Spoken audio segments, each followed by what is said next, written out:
Bismillahirrahmanirrahim. Alhamdulillahirabbil alamin. Wassalatu wassalamu ala rasulil amin wa ala alihi wa sahbihi wa man tabi'ahum bi ihsanin ila yaumiddin. Tsumma amma ba'd. Assalamualaikum warahmatullahi wabarakatuh. Waalaikumsalam. Alhamdulillah, kita bersyukur kepada Allah Azza wa Jalla. Kali ini kita masih diberikan kesempatan untuk bisa mentajdid kembali amalan-amal saleh kita dan mentaubati keburukan dan dosa-dosa kita di masa lalu. Alhamdulillah, kali ini akan membersamai kita guru kita Ustaz Ansori Taslim, hafizallahu taala. Kita sapa dulu beliau. Saya di sini tidak sendirian. Assalamualaikum Ustaz Ansori. Waalaikumsalam warahmatullahi wabarakatuh. Kaifa halukum Ustaz? Alhamdulillah khair. Jauh nih kayak perjalanan antum. Lumayan, ada 10 kilo tadi. Alhamdulillah, seperti yang sudah di share atau disebarkan di medsos kemarin, bahwa insya Allah kali ini kita akan membahas tema yang sebenarnya tidak asing, satu kalimat ini atau satu kelompok ini, tapi sebenarnya siapa mereka atau apa batasan-batasan mereka atau sebuah pemahaman ini bisa diberikan kepada orang itu, atau apa sih kriteria atau muasafat atau sifat-sifat mereka. Insyaallah sore ini kita akan bahas bersama guru kita Ustaz Ansori Taslim LC hafizahullah taala. Sebelumnya kita minta maaf, seharusnya ini live, qadarullah ketika itu ada gangguan teknis sehingga kita harus merekam ini jadi siaran tunda gitu, bukan lagi siaran langsung. Jadi mohon maaf atas ketidaknyamanannya, dan insyaallah tetap akan bisa menghasilkan manfaat yang kita share dari yang kita hari ini lakukan insyaallah.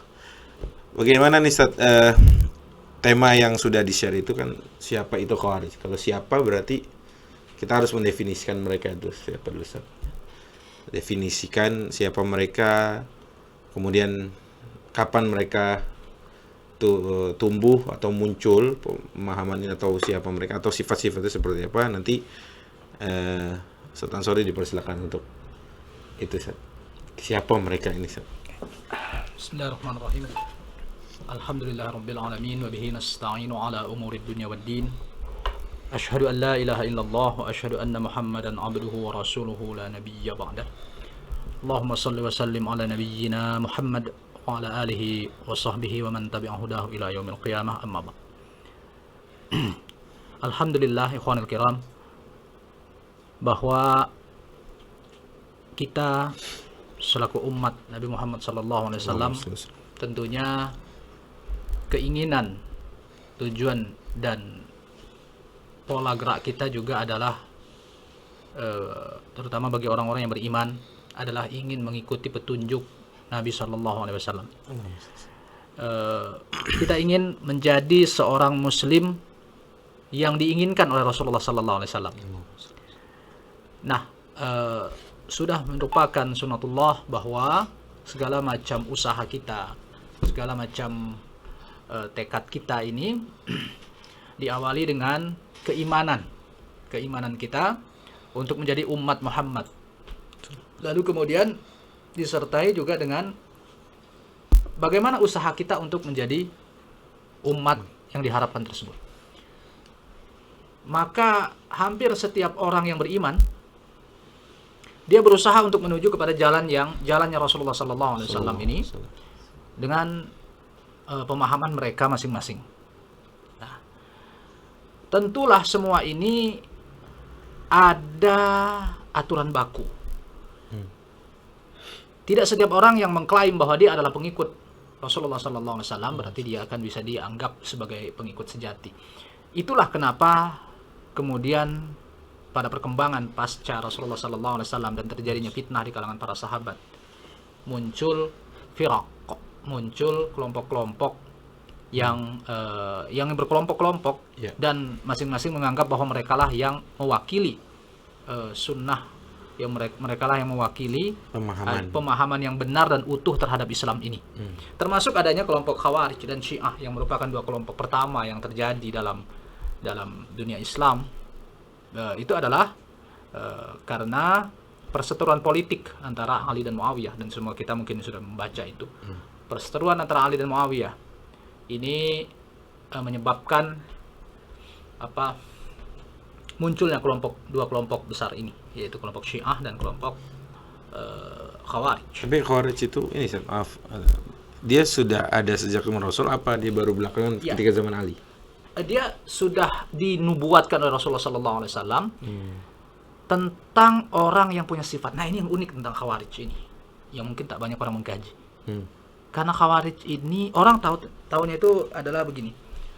Orang terpaku kepada definisi yang ditetapkan oleh para ulama fiqh bahwa Khawarij itu adalah mengkafirkan dosa besar, terus berontak pada penguasa, bla. Definisi ulama-ulama yang fokus di Itu situ. jelas, itu betul, itu pedoman kita tentang itu adalah definisi terhadap kelompok yang pernah ada itu. Tetapi ketika kita mengkaji hadis Rasulullah SAW yang berkenaan dengan ini, dan ini sampai pada derajat mutawatir loh, karena hadis ini banyak, ada riwayat Ali yang terkenal, Abu Sa'id Al-Khudri yang paling banyak itu, riwayat Anas juga ada, riwayat Jabir juga ada dalam Sahih Muslim, banyak, sampai mungkin lebih dari 10 sahabat Nabi SAW yang menyebutkan ciri kelompok yang bahasa Rasulullah sih tidak ada istilah Khawarij, itu kan bahasa yang dilekatkan oleh musuh-musuh mereka, oleh para ulama ahli sunnah kepada mereka. Kita misalnya mengetahui hadis yang cukup yang paling terkenal adalah hadis Ali bin Abi Thalib ya. Hadis Ali bin Abi Thalib yang mana dia adalah orang yang bersentuhan langsung memerangi, bahkan menjadi korban dari Khawarij ini.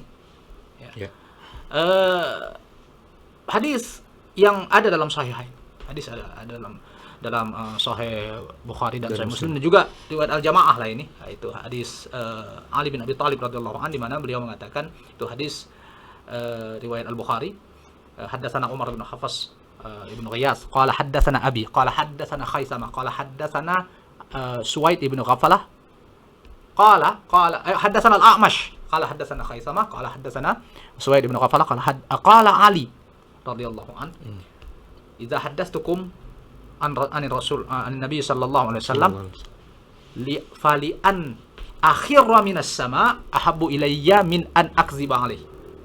Kata Ali ini, kalau aku bicara tentang hadis Nabi sallallahu alaihi wasallam, maka aku merasa lebih baik akhir minas sama, terjun dari langit, jatuh dari langit, menghantam bumi.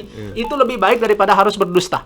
Artinya sangat tidak mungkin lah aku akan berdusta atau mengubah sedikit pun ucapan Rasulullah ini, gitu kata Ali dalam riwayat ini. Wa idza haddatstukum fima baini wa bainakum fa'lam innamal harba khid'ah.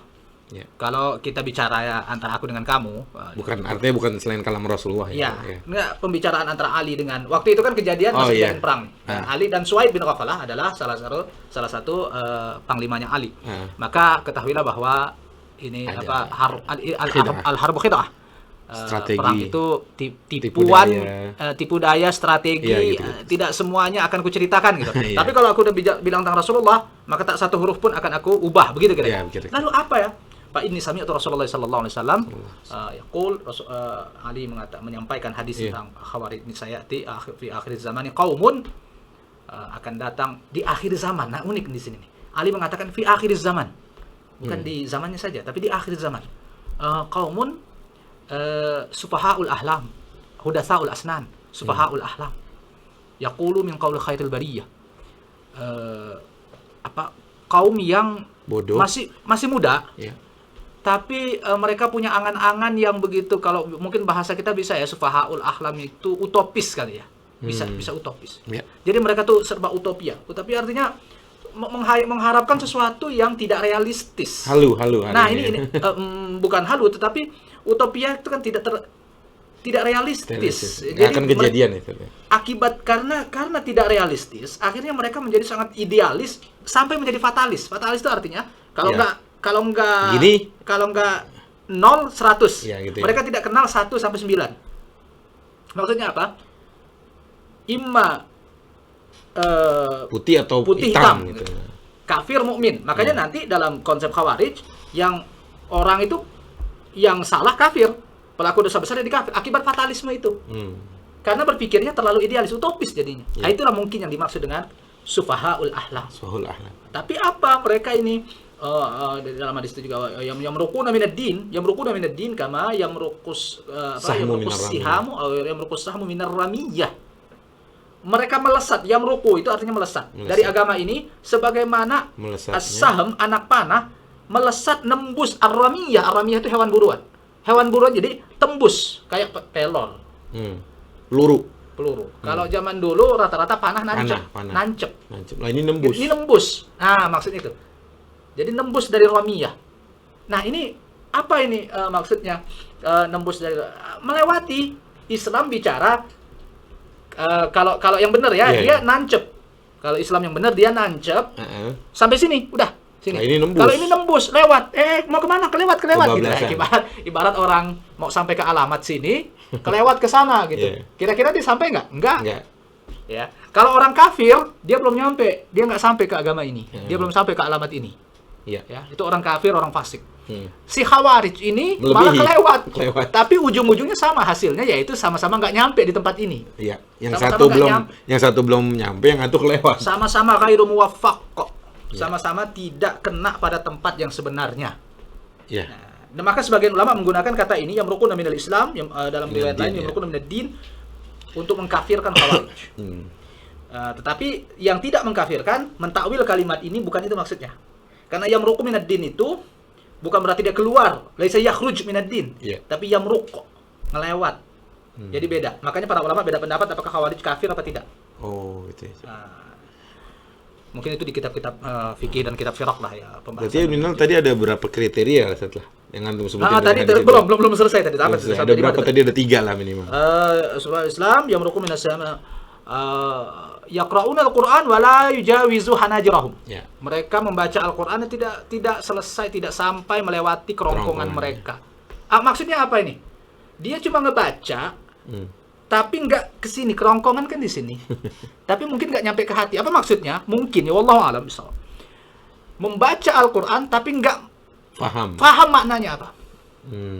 Jadi bukan membaca tapi nggak ngerti tapi beda pengertian dari apa yang seharusnya makanya kita lihat generasi Khawarij adalah generasi yang selalu salah tafsir terhadap Al-Qur'an.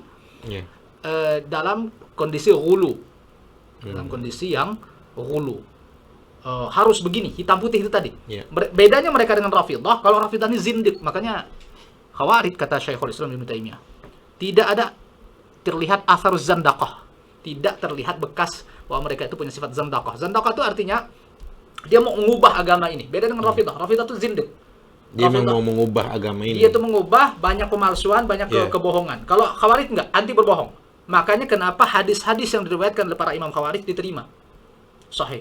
Itu bisa diterima, periwayatannya. Periwayatan Khawarij itu diterima rata-rata karena mereka anti berbohong. Berbohong kafir. Oh, iya, menurut mereka ya. Nah, itu Khawarij zaman dulu ya. Kalau Khawarij zaman sekarang malah pada banyak bohong semua. Iya. Nah, dari sini ada lagi sifat berikutnya. Yaqtuluna ahlal Islam wa yad'una ahlal awsan. Mereka membunuh orang kaum muslimin dan membiarkan bebas penyembah berhala. Itu zaman dulu. Dan itu terjadi pada kasus Abdullah bin Khabbab bin Arad. Apa kisahnya kayak apa, Ustaz? Mungkin antum bisa. Yang kisah bahwa ini kelompok Haruriyah ini, Harura, mereka setelah kisah tahkim antara Ali dan Muawiyah, lalu mereka tidak setuju. Kelompok-kelompok yang tidak setuju ini adalah kelompok-kelompok itu sufahaul ahlam, asal para pemuda seperti pimpinan mereka Abdullah bin Wahab Ar-Rasibi, terus ada Sarqus, ada Urwah bin Adiyah. Mereka anak muda lah, tergolong muda saat umurnya. Tergolong muda dan adalah orang yang paling bersemangat dalam pasukan Ali. Dan mereka menentang peristiwa tahkim ini. Tapi sebenarnya ada simpang siur juga. Ada yang awalnya menerima, kemudian wah ini nggak benar nih. Ya. Kita sudah benar berada di pihak yang benar, kita harus bunuh mereka. Mereka tuh bunuh mereka, musuh Islam, musuh khalifah. Mereka pendukung Ali. Maksudnya Muawiyah, pasukan Muawiyah ini. Kenapa harus dihentikan? Kenapa harus ditahkim? Mereka kan jelas salah, kita berada di pihak yang benar. Kok jadi harus bertahkim? Ini adalah kemunduran. Kita menyerah kepada orang-orang fasik. Wah, ini nggak benar. Dengan segala bumbunya lah itu lah. Pimpinan kita Ali bin Abi Thalib ini nggak benar nih. Akhirnya mereka singkat cerita mereka kemudian memisahkan diri di Harura itu, makanya disebut dengan Haruriyah. Lalu mereka mendirikan kelompok sendiri dan mengangkat amir sendiri. Diangkatlah amir pertamanya yaitu Abdullah bin Wahab Ar-Rasibi tadi. Nah, itu yang diangkat. Kemudian mereka bikin gerakan sendiri, bikin pemerintahan sendiri. Ali udah kafir, Muawiyah udah kafir, enggak bisa. tidak bisa menjadi pemimpin kaum muslimin, maka kita bentuk negara sendiri di bawah kita. Khalifahnya siapa? Ya Abdullah bin Wahab. Nah, ketemulah di tempat mereka itu dengan mereka paksa semua orang untuk berbaiat. Termasuklah sang putra sahabat Khabbab. Putranya Khabbab ya? Abdullah bin Khabbab. Abdullah bin Khabbab ini masuk dia dalam sahabat, mungkin tidak masuk dalam sahabat dalam artian mendengar dari Rasulullah, tapi dia lahir di masa Rasulullah. Dia lahir di masa Rasulullah SAW, Abdullah ini. Makanya Al-Hafiz Ibnu Hajar masukkannya dalam Al-Isabah, masuk juga dalam Berarti Usdul tergolong Qadir. sahabat ya, Ustaz? Itu sahabat yang diperselisihkan apakah dia akan menjadi sahabat apa tidak, karena dia lahir di masa Rasulullah tapi tidak sempat mendengar dari Rasulullah SAW dalam keadaan berakal. Yaitu senior tabiin senior lah gitu. Dia putra dari seorang sahabat yaitu Khabbab bin Al-Arat. Nah, Abdullah ini sedang berjalan menuju ke suatu tempat, ketemu dengan mereka, dan mereka bertanya, kamu sahabat, kamu putra sahabat, begini, kamu dengar apa dari ayahmu? Disampaikan hadis tentang Khawarij juga. Tentang hadis tentang Khawarij ini. Lalu mereka malah ya udah nih kita akan sembelih orang ini di sungai Efrat. Ya Allah.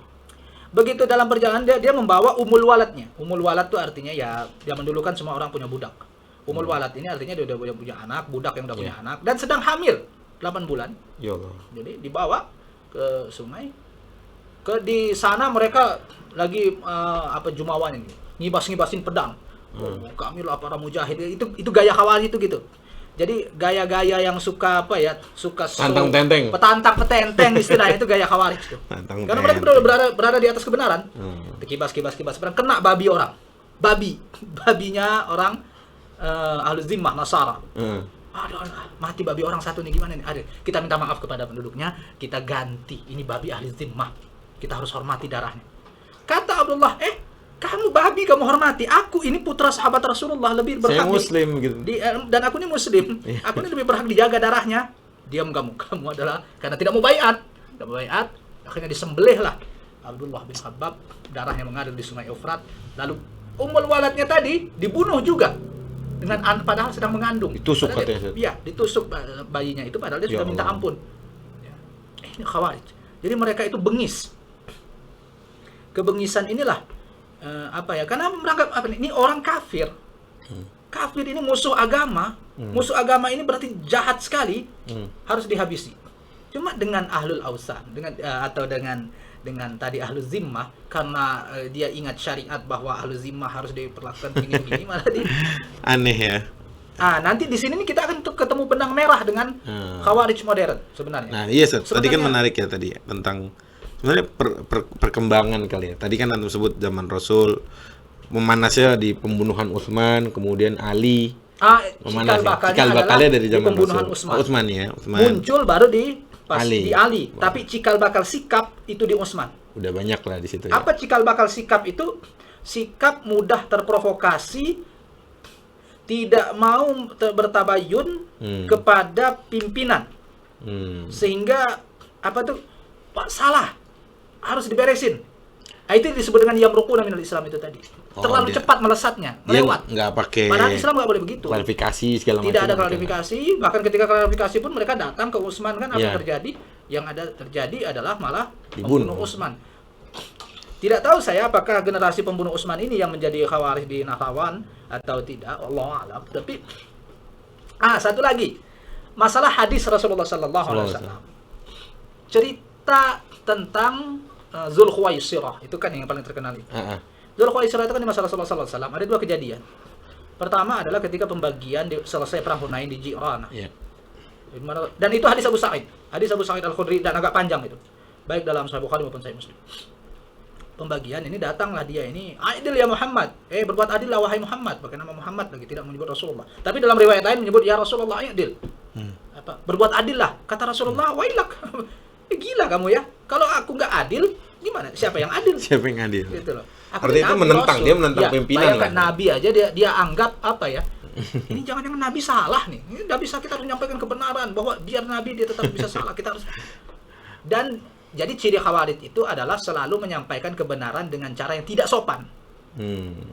Dan dengan cara beringas, ambisius, itu ciri Khawarij yang akan sama dari yang pertama sampai akan datang. Makanya ketika dia pergi Rasulullah mengatakan apa? Inna min di hadzal rajul. Apa itu Ustaz artinya? Di itu kalau diterjemahkan bisa arti keturunan, bisa arti tapi fakta sejarah tidak ada keturunan dia yang menjadi Khawarij. Jadi apa yang dimaksud di dalam hadis ini kata Imam An-Nawawi dalam Syarah Sahih Muslim dan juga Ibnu Katsir dalam Bidayah wan Nihayah, maksudnya itu perangai model. Jadi gini, tipikal orang ini akan muncul kelompok yang itulah yang disebut dengan artinya sama lah. Tipikal. Apa maksud sama. Tipikal? Tipikal itu ada sifat. Ya. Apa tipikalnya? Tipikalnya dia ini orang yang beberapa dalam riwayat ini kan kejadian yang pertama di Ji'rana, kejadian kedua tahun 9 Hijriah, kejadian lagi Zulkhuwaisirah ini. Yang disebut cirinya berambut botak segala macam, makanya ciri Khawarij adalah berambut botak. Nanti semua orang yang, tapi bukan berarti semua orang botak jadi Khawarij. Nah, ini jangan sampai dipotong nih, orang salah paham. Tapi apa itu cuma penggambaran fisik si dia. Si Zulkhuwaisirah tadi itu. Zulkhuwaisirah pada saat itu. Tapi yang penting di dalam sabda Rasulullah ini adalah min di hadzal rajul. Di-nya itu tipikal sifat orang model beginilah yang akan muncul generasi Khawarij ini, di mana apa?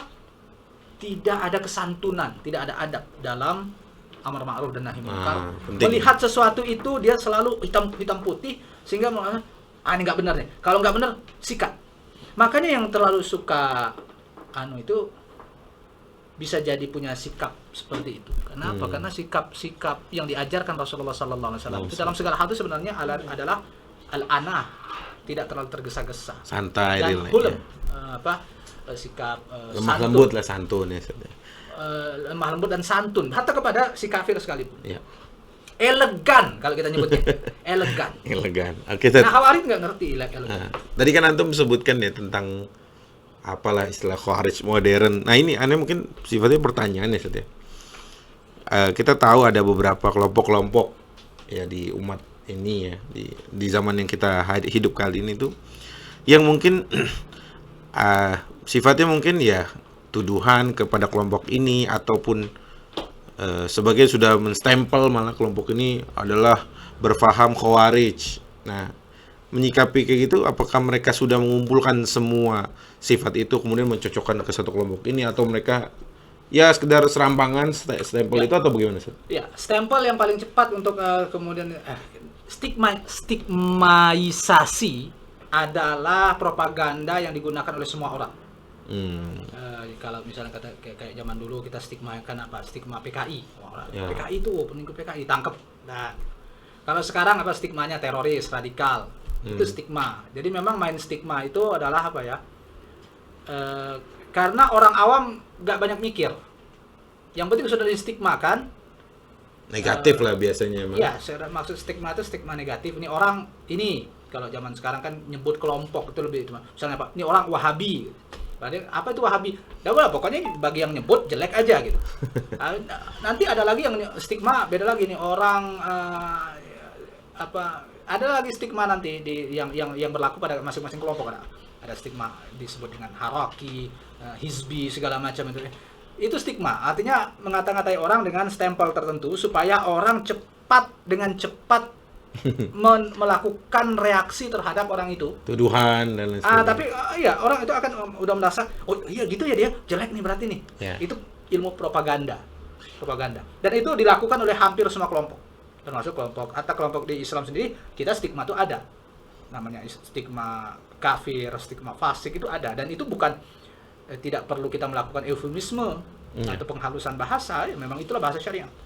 Oke, nah sekarang balik pada kelompok-kelompok yang main tuduh Khawarij ini. Jadi Khawarij sebagai sebuah stigma juga cukup enak untuk menjatuhkan orang lain atau satu kelompok. Dia ini berpaham apa? Khawarij. Dah, itu selesai kalau udah digituin katanya. Dari 100 orang yang mendengar stigma itu, mungkin hanya akan 30 orang yang akan meminta klarifikasi. Benar nggak sih Anda Khawarij? Coba kita tanya, kita lihat apa dia. Tapi 70 orang sudah termakan. Nah, gitu kan? Itu kan stigma begitu. Propaganda begitu. Nah, jadi memang kita yang sudah malang melintang lah istilahnya dengan dunia pergerakan dan pergerakan Islam di modern ini, banyak memang stigma-stigma Khawarij itu dituduhkan kepada berbagai kelompok. Biasanya ini bermula pada kekurang pahaman atau kekurang luasan wawasan dan bacaan ketika membaca karya-karya para ulama, di mana mereka kadang, terutama ulama modern ini, banyak menyimpulkan Khawarij itu sebagai salah satu ciri paling yang paling digembar-gemborkan ini adalah memberontak kepada penguasa. Udah, titik sampai di situ saja. Memberontak kepada penguasa. Salah satu Apa dia cirinya. jelaskan penguasa yang Salah berontak? satu cirinya. Iya. Ya, dia lalu dibuktikan lagi, buktinya dia memberontak kepada Ali penguasa, Utsman penguasa. Mereka berdemo kepada Utsman, berarti demo Khawarij. Nah, ini gimana Ustaz? Nah, ya itu kan premis-premis Iya, prematur, prematur gitu loh. Iya. Nah, tapi itu didengar oleh banyak orang, sekian orang awam yang malas mikir. Sehingga Ya udah. Termakan. termakan akhirnya. Termakan. Iya. Tanpa mau cross check atau baca atau Dan mengetahui Dalam. lagi lebih dalam seluk-beluk sebenarnya kayak kayak apa Khawarij Khawarij kayak itu. apa sih? Iya. Oke, memberontak. Apakah setiap pemberontakan berarti Khawarij? Ya, kalau yang ngerti fikih ya enggak lah. Semua orang, kita sudah belajar bab bukhat, Iya. maka kita sudah bisa membedakan mana pemberontak. Khawarij itu memberontak iya, tapi bukan semua pemberontak Khawarij. Bahkan Tidak tidak, semua semua pemberontak salah. Nah, ini perlu penjabaran yang sangat Detail. detail. Iya. Maka orang tuh melihat kepada pelaku tapi tidak melihat kepada korban. Padahal itu satu keterikatan yang harus terkait. Ketika kita menstigmakan orang sebagai Khawarij, maka sifat dia harus sama dengan Khawarij dan juga korban dia harus sama. Yaitu apa? Pemimpin yang adil. Utsman, Ali, Jangan tanya Khulafaur tentang Rasyidin. itu. Dan tetapi makanya hatta para ulama salaf. Hmm. Banyak pemberontakan terjadi pada dinasti Umayyah maupun Iya. Abbasiyah. Tapi tidak semuanya Dilabelkan. sebagai Khawarij. Di label sebagai Ya, Khawarij. semua yang memberontak kepada Al-Hallaj, Sa'id bin Jubair, Ya. Ibnu al-Ash'ath. Kalau Abdullah bin Zubair dia tidak memberontak. Beda, ini kasus adalah perebutan kekuasaan. Yang dipenggal oleh Nah, Hajjaj. iya. Bahwa yang kalah menang itu lain soal. Tapi Ibnu al-Ash'ath, Abdullah bin Muti, Sa'id bin Jubair. Sa'id bin Jubair, yang memberontak, Ali bin Zaid, Ali bin Zaid, yang memberontak kepada khalifah waktu itu, tidak satu pun dari mereka menganggap itu Khawarij. Tidak dilabelkan. Tidak dilabelkan Khawarij, bahkan sebagian mendukung mereka. Terkenal riwayat Abu Hanifah mendukung Ali bin Zaid. Terkenal riwayat Malik bin Anas mendukung pemberontakan Muhammad bin Hasan An-Nafs Az-Zakiyah.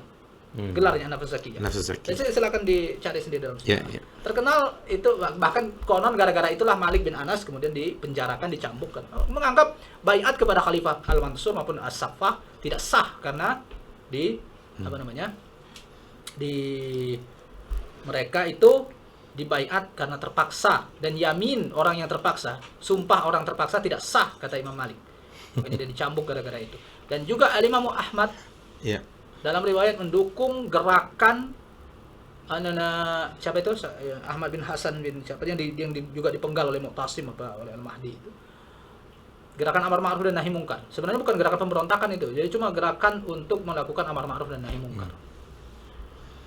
Jadi hampir atau kebanyakan pemberontakan yang terjadi di masa salaf, para ulama salaf kala itu tidak mengkategorikan mereka Khawarij hanya karena mereka memberontak.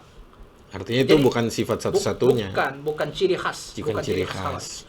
Makanya pemberontakan kepada penguasa itu menjadi salah satu madhab di penguasa zalim, maksudnya adalah salah satu pendapat dalam madhab Ahlus Sunnah wal Jamaah. Dan tidak benar yang mengatakan bahwa telah terjadi ijma'. Seperti nukilan ijma' dari Imam An-Nawawi lalu diiyakan oleh Al-Hafiz bin Hajar dan Fathul Bari. Tidak ada ijma' sebenarnya. Tetap ada khilafiyah itu. Yang terkenal adalah, yang paling terkenal dalam berfatwa dalam masalah ini adalah Abu Hanifah. Abu Hanifah itu dibenci ulama sezamannya, seperti kata Al-Auza'i misalnya dalam riwayat yang mengatakan semua pendapat Abu Hanifah itu kami bisa terima kecuali masalah dia membolehkan memberontak pada penguasa zalim. Tapi meski begitu tidak ada yang mengatakan Abu Hanifah sebagai Khawarij. Ya, artinya terlalu premis-premis yang terlalu prematur. Karena pemberontakan dan kepada sebagainya. penguasa itu imma dia Khawarij, imma dia Muharib, imma dia Bughat. Bahkan nambah lagi kalau sekarang Ahlul Haq. Karena betapa banyak orang-orang yang malah menjadi Ahlul Haq. Oke, sekarang coba yang belajar.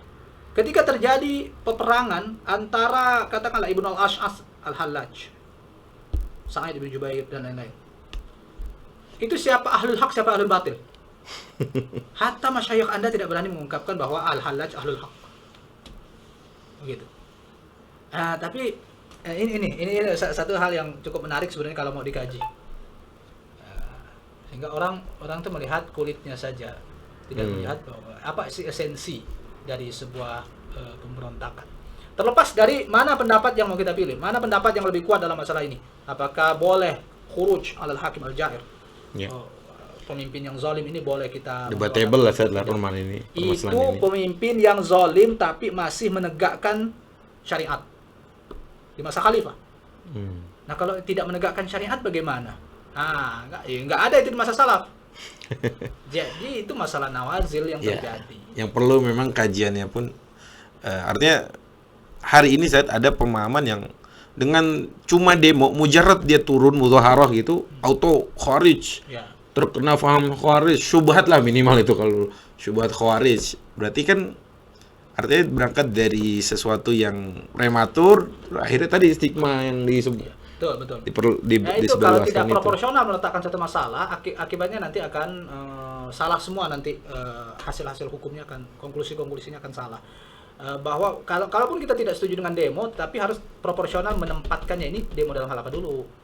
Jadi apa itu sunnahnya orang khawarij? Nah, Khawarij di masa Utsman, betul. Tapi Khawarij di masa Utsman itu demo kepada Khalifah Khulafaur Rasyidin. Khalifah yang jelas Imam adilnya. adil. Gitu. Ya. Jadi itu kita tidak terima bahwa itu adalah sebagai contoh pengharaman demo. Karena hatta para khalifah kala itu pun ketika Ali didemo oleh Zubair Aisyah dalam perang Jamal, terjadi perang Jamal pun Ali tidak menyalahkan mereka yang menuntut itu. Dan nggak melabelkan mereka khawarij lagi. Tidak mereka khawarij. Iya. Jadi itu masalah demo ya tergantung dengan demo tujuannya apa. Kadang-kadang malah ada demo yang malah mendukung pemerintah. Demo mendukung pemerintah kan ada. Iya itu makanya. Ya tadi menarik juga tentang salah satu nawazil atau keadaan hari ini yang serampangan disifati itu bagian dari sunnahnya khawarij lah gitu. Terus jadi terkait tentang labelan juga ke tokoh, bukan tokoh ya, jamaah kaum muslimin itu. Ya, maka perlu kita teliti lebih lanjut ini jamaah kayak apa sih yang kita sayangkan adalah banyak orang yang berbicara, nggak usah awamnya yang baru belajar kemarin sore, masyayikhnya yang kadang berbicara tanpa dia sendiri tahu tuh jamaah itu kayak apa sih sebenarnya. Artinya dia nggak membaca dari kitab-kitab asalnya malah. Kilawakala aja. Penting gitu. Sudah itu kadang-kadang lebih kepada sifat baghi. Baghi itu artinya pokoknya saya benci sama dia, maka segala berita buruk tentang dia harus saya terima dan berita baik saya sembunyikan. Nah ini jangan-jangan dia yang meruk juga. Masuk. Makanya sekarang terkenal ada istilah murji'ah ma'al hukam, khawarij ma'al ulama atau du'at. Jadi mereka kalau di hadapan penguasa menjadi murji'ah, menjadi hambanya penguasa. Kalau di hadapan dai sesama mereka menjadi khawarij, itu jelek tuh gini. Gitu. Jadi istilah itu beralasan ya karena memang kadang itu dimanfaatkan oleh para penguasa itu sendiri. Makanya terkenal ungkapannya Al-Ma'mun kalau nggak salah yang mengatakan murji'ah itu dinul umara atau dinul muluk. Murji'ah itu adalah agamanya para penguasa. Nah, terlepas riwayat tersebut sahih apa tidak, tapi memang benar bahwa mereka memanfaatkan para penjilat ini karena murji'ah menjadi penjilat untuk selalu menghalangi orang-orang muslihun, orang-orang yang ingin melakukan amar ma'ruf dan nahi munkar supaya diam. Anda boleh melakukan amar ma'ruf nahi munkar kepada rakyat jelata, tapi kepada penguasa Anda diam saja. Nanti diamalkanlah itu hadis, misalnya hadis Iyad bin Ghanam misalnya yang menasihati penguasa harus 4 mata. Padahal di situ dhaif. Dan munkar. Dhaif itu munkar karena riwayat yang sahih dalam sahih. Tapi sebagian dari muslimin itu mulu yang dikipasin biasanya. Hadisnya itu terus yang diangkat. Padahal tadi antum sampaikan ya bahwa hadis yang harus 4 mata. Ya, itu hadis Iyad bin Ghanam itu dhaif secara sanad, munkar secara matan karena kejadian aslinya ada dalam sahih Muslim dan juga dalam kasus Iyad bin Ghanam ada dua kasus. Saya lupa nama khalifah, nama gubernur yang menjemur orang Kristen gara-gara terlambat bayar pajak, dijemur, maka disampaikanlah kepada dinasihati 4 mata kok nasihatinya. Disampaikanlah oleh siapa saya lupa namanya, bahwa ini tidak boleh, dan Rasulullah bersabda sesungguhnya orang yang paling keras azabnya nanti di hari kiamat adalah orang yang sering menyiksa manusia, terlepas itu orang kafir atau apapun. Kalau Anda menyiksanya secara tidak hak, maka Anda akan disiksa juga di hari kiamat. Ya Itu Allah. loh. Nah, jadi itu disampaikan dan itu diterima oleh gubernur tersebut. Orang-orang itu kemudian dilepaskan. Tidak ada cerita bahwa kemudian dia protes, tidak boleh begitu, harus Empat begini, mata tidak harus. ada. Baik, saat ini apa tadi ya? Oke, tadi kan di antara sifatnya Khawarij itu Ustaz, mereka mudah mengkafirkan muslimin. Nah, sekarang ada, bukan tren sih ya, saya nggak nyebutnya tren, tapi ada yang mudah membid'ahkan. Itu apakah masuk apa nggak masuk kriteria? Ustaz?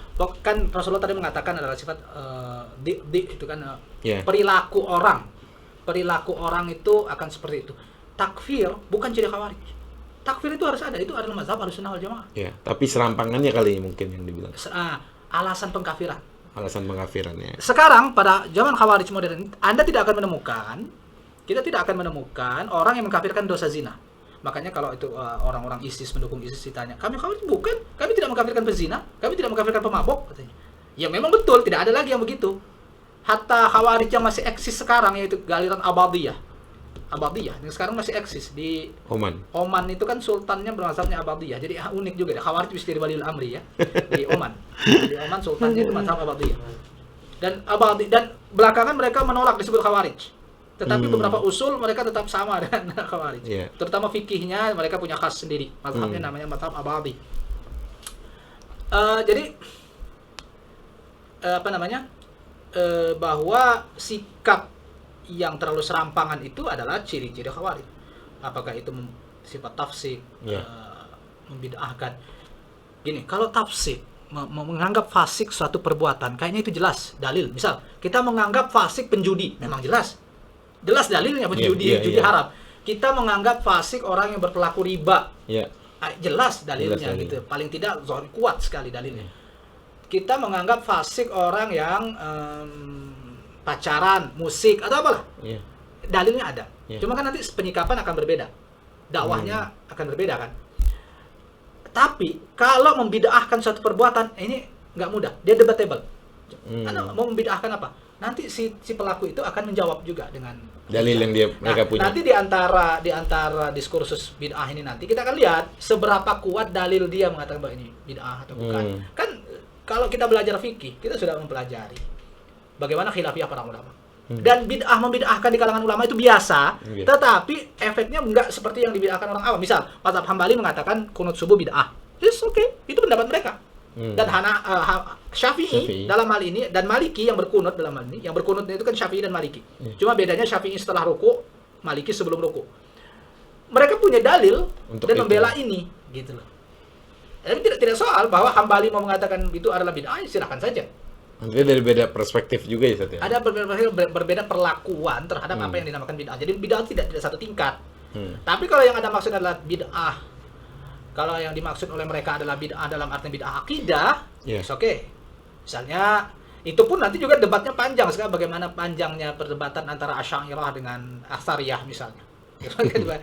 Masalah bid'ah, ilmu kalam, segala macam itu kan panjang sekali.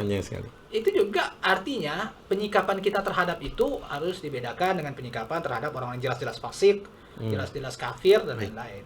Nah, kemudian masalah takfir. Bahwa memang salah satu ciri khas Khawarij adalah mudah mengkafirkan. Dan itu terjadi di mana-mana. Khawarij modern tidak ada lagi yang mengkafirkan dosa besar. Seperti khasnya Khawarij zaman dulu. Karena Khawarij zaman dulu itu kan ada syubhatnya. Nah, Khawarij modern sekarang berangkat dari orang-orang Ahlus Sunnah yang punya pemikiran keras terhadap kekafiran. Berbagai macam dalil lah. Tetapi balik lagi kepada nya sikapnya Khawarij itu ada pada mereka. Apa itu? Bengis, tidak kenal kompromi, kurang kesantunan kepada kelompok di luar mereka. Itu nya Khawarij. Itu benih. Maka hatta termasuk yang mudah mengkafirkan maupun yang mudah membid'ahkan itu nanti jadi begitu. Akhirnya apa? Ujung-ujungnya menghalalkan darah kaum muslimin yang mereka kafirkan tadi. Bahkan sesama mujahidin, bayangkan untuk kasus misalnya di Syria bagaimana ISIS malah menjadi dalam mereka mengkafirkan mujahidin lain yang ada di Syria, padahal sama-sama berjihad itu tadi.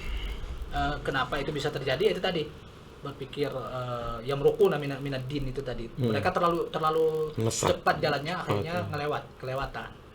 Dan sudah begitu berpikirnya itu tadi, berpikir utopis, tidak realistis. Mereka tidak mengenal angka 1 sampai 9. Hitam putih. 0 atau 10, 0 atau 10. Anda tidak sampai 10 berarti Anda kafir. Makanya Khawarij dengan Murji'ah itu sama. Sama dalam artian fatalis. Iya. Kalau Murji'ah nggak ada orang yang, semua orang beriman. Semuanya beriman. Ya, tidak. Bahkan yang lebih ekstrim lagi, Murji'ah tidak ada pengurangan Iman. iman. Iya. Al-iman la yanqus wa la yazid. Tetapi Murji'ah modern nggak kayak gitu. Sama dengan Khawarij modern juga tidak sama dengan Khawarij masa lalu. Murji'ah modern pun tidak sama dengan Murji'ah masa lalu. Ustaz, sebenarnya masih ada atau seru sih kalau ngomongin tentang Khawarij itu, Ustaz. Tapi ya karena waktu nih yuzahimuna atau nggak cukup kali Ustaz ya untuk ngobrol panjang lebar.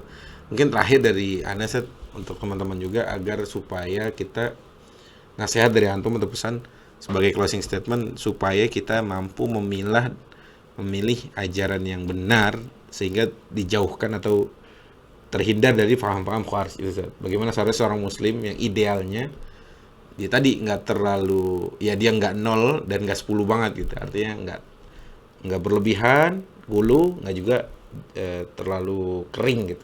Ada di tengah. Kira-kira nasihat antum buat generasi muda deh, karena sahabat Asni banyak dari ya umurnya udah Saul Asnan gitu. Nah, Ya. umurnya muda gitu kira-kira. Intinya ini memang segala sesuatu itu bermula dari ilmu dan wahyu, ilmu dan pemahaman.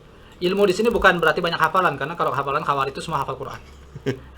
Ya, ya. Tetapi mereka salah dalam memahami. Maka ilmu yang ada ini adalah ilmu yang digariskan oleh para ulama. Jangan keluar dari mazhab jumhur ulama atau dari, kalau ini semua akan bermula pada bahasan fikih.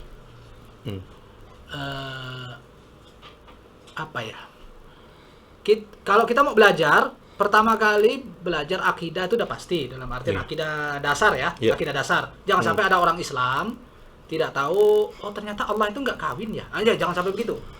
Jadi akidah dasar ya, keesaan Allah, tapi jangan banyak macam-macam, apalagi masuk ilmu kalam segala macam di situ. Artinya buat pemula itu. Ngajarin pemula. Satu. Bila mereka sudah mengamalkan itu udah selesai. Kemudian akidah berikutnya adalah akidah amal. Mereka harus beramal. Mereka harus mengerti halal haram, dan itu bagian dari akidah. Dalam konsep Ahlussunnah wal Jamaah, amal adalah bagian dari iman. Jadi nggak bisa dipisahkan amal itu. Bagaimana cara beramal? Disupport mereka untuk selalu beramal dan mengikhlaskan hati, niat. Nah, kalau hati mereka bersih, mereka akan selalu merasa kurang dan mereka tidak. Ingat, Khawarij itu punya sikap kesombongan. Sombongnya apa? Orang lain tuh salah, saya ini benar, makanya dia harus saya bantai nih yang salah. Itu sifat itu dik-diknya Khawarij itu harus dimatikan dulu di kalangan para penghijrah, orang baru hijrah ini. Dengan apa? Dengan merasa bahwa mereka adalah orang-orang pendosa. Jadi lebih banyak introspeksi diri sehingga mereka tidak memikirkan kekurangan orang lain. Kalaupun mereka melihat kekurangan orang lain, mereka jangan-jangan saya lebih buruk daripada dia. Itu masalah kelembutan hati. Raqaiqnya harus dijaga untuk para pemula hijrah ini. Ya, bukan mereka diajarkan dulu bagaimana kebid'ahan segala macam. Apalagi antar kelompok sama muslim. Karena ini sangat bias. Panjang masalahnya.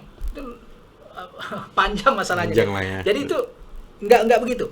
Bahkan sebagai guru hendaknya kita mengatakan, kita amalkan apa yang kita ketahui dari guru kita. Tapi jangan salahkan orang lain, karena bisa jadi dia dapat yang lain dari guru dia dan dia punya dalil yang kita belum tahu. Sama-sama kita fokus saja pada amalan yang kita ketahui. Kita lihat amalan orang lain berbeda ya.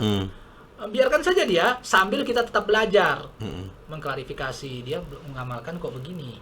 Kira-kira apa ya dalilnya? Boleh sekedar mencari tahu, itu tidak masalah. Yang namanya orang menuntut ilmu kan selalu berkembang, dia selalu pengen tahu. Nanti akan wawasan akan makin berkembang. Tapi jangan memvonis.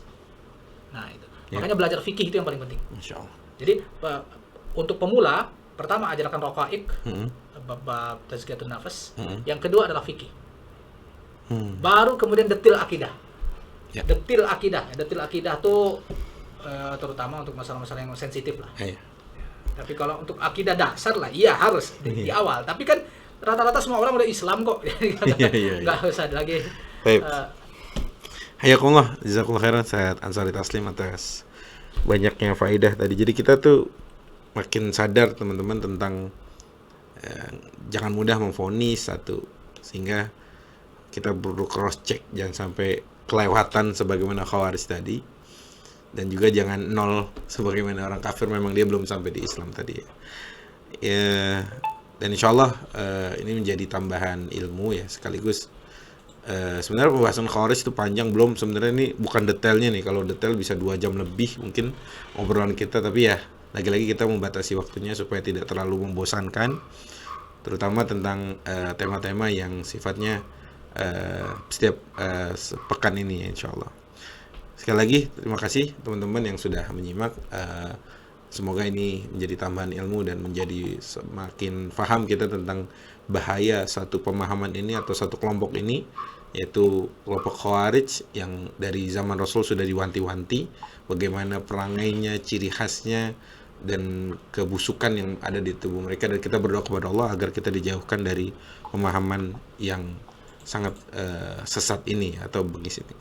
Itu kira-kira teman-teman, aku qouli hada, saya Abdul Khair Rahmat undur diri.